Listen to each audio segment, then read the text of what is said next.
Russell Brand. He is the subject of several sexual assault allegations. Multiple media outlets published claims made by women against Brand. Oh, God, for sakes. Again? No, God! No, God, please, no! No! No! No! The British stand-up comedian, former Big Brother host, Hollywood actor, trendsetter for quirky hairstyles, notorious Hollywood party animal, even tying the knot with pop sensation Tin Can breasts, and oh my God, what's going on with her eyes? Sorry, that just threw me off. Anyways, he got married to Katy Perry until she left him for an elf. After waking up in a tangle of ladies, he had an epiphany, and he ditched the Hollywood scene for YouTube, where he transformed into a polarizing political commentator. Today, he's like the Joe Rogan of Rumble, managing to straddle the political spectrum, cultivating an audience on the left and the right, while simultaneously alienating both sides. He's been breaking stories that defy the mainstream media, but the looming question remains, how long until they silence his distinctive voice? Well, the answer is now. Like right now.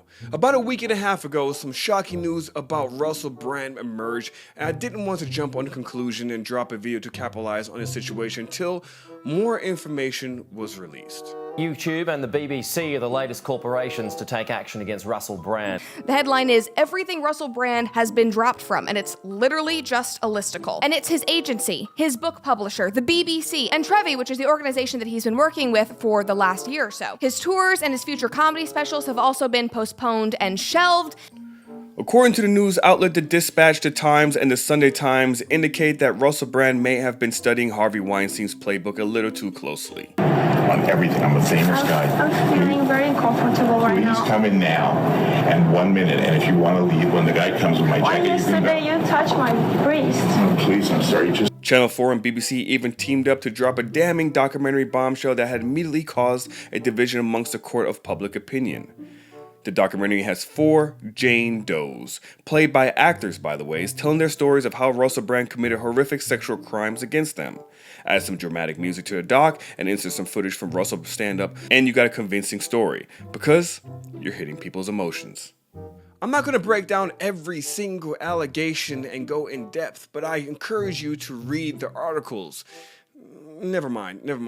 I know you won't read because you fall into one of 2 categories. I don't give a fuck to read category, or you might be a Gen Z and have the attention span of a goldfish due to hours of SpongeBob cartoons and mindless scrolling on TikTok. And just don't worry. I don't want to insult you because the fact is I'm also lazy. I mean, look at this shirt. I'd rather be sleeping. That should tell you everything about me. There's crust underneath my eyes. It's 3 p.m. I haven't brushed my teeth, and I'm pretty sure, yep, I definitely stink. However, if you like little, fast-talking Jewish men with strange eyebrows and eyes, I encourage you to check out Ben Shapiro's breakdown on the situation. And he goes in depth, and I agree with him for pretty much everything on his on-the-spectrum thoughts. These are grave allegations, however, echoing a narrative we've seen and encountered in the past concerning various celebrities, particularly male figures who have openly confessed to engaging in promiscuous behavior throughout their careers. While there are certainly cases with substantial evidence such as those involving Harvey Weinstein, Bill Cosby, Roman Polanski, and Woody Allen, it's important to acknowledge that others have been unfairly grouped under the same umbrella and subjected to unwarranted consequences. Telling the audience he feared for his career. I was scared that I'd never be able to do this again, and saying, it's a terrifying thing to talk about. There were times I felt really upset and humiliated and embarrassed, and ultimately I just felt terrible. This person felt this way. The hashtag #MeToo movement, born in the wake of the Weinstein scandal, achieved significant success in holding predominantly male individuals accountable for their actions. These individuals often wielded power within their industries and shamelessly abused them. Take Bill Cosby. Despite everyone's favorite dad and rapist, faced justice and paid for his crimes. He served a 3-year sentence. No, it's laughable. Maybe they just took some time off for all the hush-hush scholarships that he provided to all his victims. The point is this. He rapes, but he saves. And he saves more than he rapes, but he probably does rape. You had Kevin Spacey ruining what could have been one of the best shows in history over some dick. You got Armie Hammer wanting to eat his girlfriend. You got Morgan Freeman being the typical old pervert, groping women and engaging in sexual inappropriate conversation. You got arguably one of the best comedians alive asking women for permission to watch him jerk off. So fucking weird. Weird. You got R. Kelly finally facing the crimes of decades of pedo piss and SA abuse.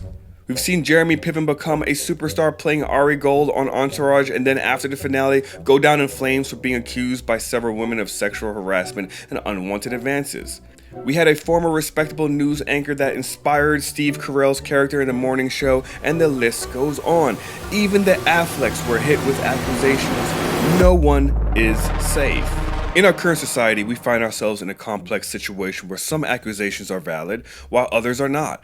However, we've fallen into this pattern where there's expectation to unquestionably believe all women's accusations, regardless of the circumstances. The court of public opinion often carries more weight than established facts, and even if an allegation later proves false, a person's reputation can be irreparably damaged, and I truly believe that there have been more bad actors hijacking a movement using it as a weapon to destroy people's reputations simply because their relationship didn't end well, or they didn't appreciate the advances they received, and the media isn't fair in these situations at all. Take for instance the peculiar case of weirdo Michael Jackson. He was acquitted not once, but twice in the court of law, and even after passing, new allegations continue to emerge, like the fictional documentary Leaving Neverland on HBO, which has been thoroughly debunked, yet it remains available for anyone to watch, leading to a posthumous accusation against a deceased individual. Before you make any comments on the Michael Jackson matter, examine the court filings of the cases, delve into the books written on the subject, and review the FBI records, because he was pretty much an easy target for being weird. People seem to have already made up their minds about Russell Brand. Personally, I don't know what to think at this point, and I don't subscribe to believing all women, I don't subscribe to believing all men, but there is no denying that it seems suspicious and a similar tactic employed towards others we've seen that have risen to prominence and speak against the machine. My biggest question is, why now? Why not back then when he was hailed and praised as this amazing English superstar that has taken Hollywood by storm? Or better yet, why not during the height of the Me Too movement? I also find it strange that they hired actresses to play the role of the victims and simply reading lines of what was supposedly said. That's just weird to me, and it smells fishy. See what I did there? I also find it strange that the reporters were trying to find victims as shown in this clip. Why continue to date Russell Brand if he was such a horrible person? Could he have been an easy target? I mean, the guy literally said he has slept with as many as 80 women in a week because it was easy for him. He's a rock star. Ah, what a lucky guy. I'm up all night to get some. She's up all night for good fun. I'm up all night to get lucky. Russell's never been shy of his sexual escapades, and since the allegations have surfaced, he has denied all wrongdoing and emphasizes that it was all consensual as peanut butter and jelly. I was very, very promiscuous. Now, during that time of promiscuity, the relationships I had were absolutely always consensual. I was always transparent about that then, almost too transparent. And I'm being transparent about it now as well. And to see that transparency metastasized into something criminal that I absolutely deny makes me question, is there another agenda at play? The media promoted his promiscuity, they promoted his sexual debauchery comedy, the media fueled his erratic rock star behavior of sex, drugs, and rock and roll until he turned his life around, got clean, became a pseudo-monk, got married, had kids, and began pushing against the political machine and crossing those lines, ultimately identifying himself as a free thinker. But again, I'm not going to dismiss the claims, and I'm not going to convict Russell Brand based on allegations from anonymous individuals that never went to the police and haven't filed any charges. Now, one of the victims claims to have evidence, which is a series of text messages, and she said she went to the crisis center the day she was R'd. The R. God, I don't know if I can say it or not on here. I'm just not sure. What do you say we cut the chit-chat? A-hole! Miss Jane Doe may actually have evidence as in the text messages that have been shared publicly. However, text messages are not automatically admissible in court, especially in England, and it requires in-depth data analysis to determine if it's real or not, which it cannot be determined through a YouTube video or a picture.